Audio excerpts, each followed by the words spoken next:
Bonjour, je vais vous présenter l'histoire et la géographie de l'Espagne en 10 minutes. Donc, pour ces 5 premières minutes, je vais vous présenter déjà la géographie de l'Espagne pour qu'on se situe un peu mieux. Voici la péninsule ibérique, avec le Portugal ici, et la France de l'autre côté. Portugal, France. L'Espagne est à peu près aussi grande que la France. C'est un territoire comparable. Ça fait de l'ordre de 500 000 km². Les principales villes que l'on connaît en Espagne sont Barcelone, Valence, Séville et la capitale Madrid, qui est en son centre. Il y a d'autres villes côtières au nord qui sont comme Bilbao, qui sont plus petites. Vous avez beaucoup de massifs montagneux en Espagne. C'est un pays montagneux. Il y a bien sûr la chaîne des Pyrénées entre la France et l'Espagne.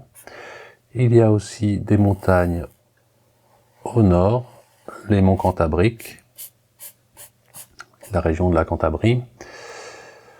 Autour de Madrid, en centre, il y a aussi des montagnes. Ici, une chaîne de montagnes qu'on appelle montagne ibérique ici. Donc encore des chaînes de montagnes au centre et sur la côte aussi. Donc voilà les principales montagnes au sud. Donc il y a une région un peu comme un plateau avec une altitude entre 600 et 1000 mètres d'altitude qui est tout au centre de l'Espagne. C'est cette zone. On appelle le Meseta. Donc un plateau au centre de l'Espagne, des chaînes de montagnes autour et au centre de l'Espagne, et toute une zone côtière donc qui est la plus habitée. Que ce soit côté océan Atlantique, nous avons l'océan Atlantique ici, et côté mer Méditerranée. On a un climat qui est plutôt continental au centre de l'Espagne. Donc je vais vous refaire une carte pour mieux, pour qu'on en voit mieux. Donc je vous redessine l'Espagne. Il y a ici un climat donc continental, on va dire climat continental au centre de l'Espagne, tout au centre de l'Espagne, donc c'est-à-dire des hivers froids, des étés chauds. Pour la zone au nord, c'est un climat, ici la zone côtière au nord, ça va être un climat océanique, donc par l'influence de l'océan Atlantique, c'est-à-dire humide.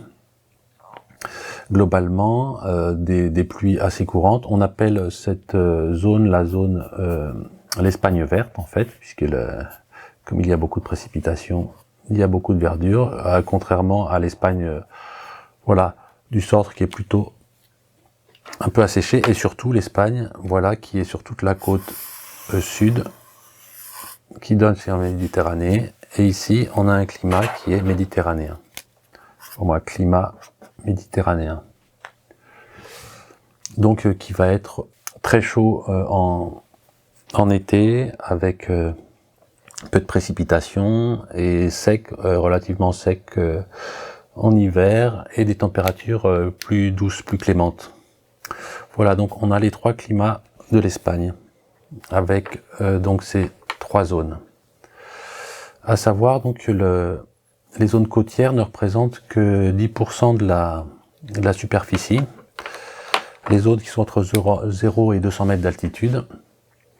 Sinon, l'Espagne est vraiment un pays montagneux. C'est une chose à retenir. Ce n'est pas juste la plage qui domine.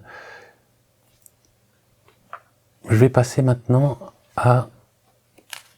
au niveau historique, à l'histoire de l'Espagne. Je vous refais une petite carte de nouveau pour que l'on situe l'Espagne et les événements, et une petite frise pour qu'on voit un peu ce qui s'est passé. Donc de moins 200 on va dire à 500, il y a la période romaine, occupation romaine. Donc les Romains arrivent en Espagne par la mer essentiellement, Ils ont dominé la péninsule ibérique qu'on appelait Hispania pendant environ 7 siècles, donc de moins 200 à 500. Ils ont apporté beaucoup de choses, ce qui est au niveau du droit, la langue latine bien sûr, l'urbanisation et la construction des routes. Donc là c'est un phénomène un peu similaire que dans le reste de l'Empire romain. Les Romains ont apporté leur civilisation. Il y a eu après, à partir de 500, la chute de l'Empire romain, avec, donc si je redessine la frontière, les frontières avec le Portugal et la France, l'invasion des Visigoths. Les Visigoths qui sont venus, donc des barbares, qui viennent d'Europe du Nord, d'Europe centrale, qui ont conquis donc le territoire, la péninsule ibérique. Ils en ont pris le contrôle juste pendant 2 siècles, donc de 500 à 700. Ensuite, c'est les musulmans qui ont envahi la péninsule en arrivant par le sud, l'invasion des musulmans, et donc qui s'est propagé partout en Espagne, sauf dans une petite région qui est restée indépendante au niveau des Asturies, des monts de Cantabrie, ici, et qui, à partir de 722, il y a eu une première bataille en 722, une petite bataille, mais qui reste célèbre, avec la victoire de Pelayo à la bataille de Covadonga. Et après, il y a eu un long processus qui a duré proche de 800 ans, qui nous amène en 1492 plus exactement, qui est la date de la victoire de la bataille où les chrétiens, puisque voilà, c'est bien sûr chrétiens qui s'opposaient aux musulmans, donc petit à petit ont repris l'Espagne et ça a pris 800 ans pour qu'ils arrivent ici à la bataille de Grenade, qui reprennent la ville de Grenade en 1492. C'était un peu donc le dernier bastion musulman, et parallèlement, comme vous le savez peut-être, il y a eu en 1492, il y a eu donc la conquête des Amériques avec Christophe Colomb, et parallèlement, donc comme je vous disais, la bataille de Grenade, où les chrétiens ont repris la ville de Grenade, qui était un peu le dernier bastion musulman. Donc toute cette période de reconquête qui va de 700 à 1492, c'est ce qu'on appelle la Reconquista. Donc la reconquête du territoire par les chrétiens. Donc à partir du XVIIe siècle, ça a été l'âge d'or en fait. 16e, XVIIe siècle, l'âge d'or de l'Espagne, avec donc la conquête des Amériques. Voilà, toutes les colonies en Amérique. Et après, il y a eu une lente dégradation de l'empire espagnol, tout au long, à partir de la fin du XVIIe siècle, il y a eu un déclin progressif. Et le XXe siècle a été tumultueux avec une guerre civile dans les années 30, qui s'est suivie d'une longue dictature de Franco, donc des années 30 en 1975.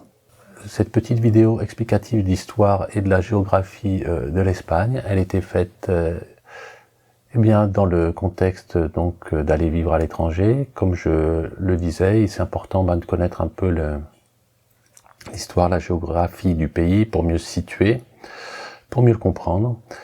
Et c'est pour ça, comme je m'oriente vers l'Espagne, je m'intéresse à l'Espagne, je voulais un peu partager cela avec vous. Je vous remercie et à bientôt.